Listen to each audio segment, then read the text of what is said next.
ես հայտարարում եմ ընդդիմադիր ուժերի համախմբման process, քանի որ մենք այդ սխալը թույլ տվեցինք ընտրություններից առաջ,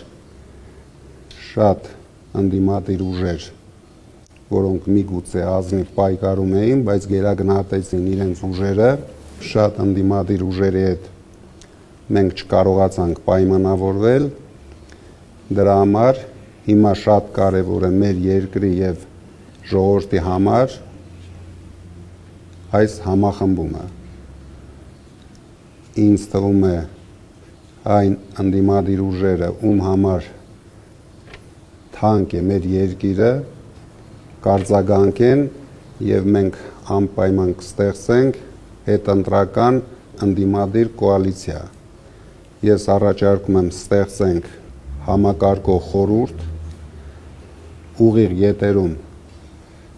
շփվենք, բոլոր խնդիրները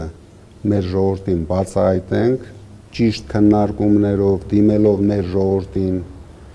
հասկանալով որն է ճիշտ, գնանք այդ քայլերով։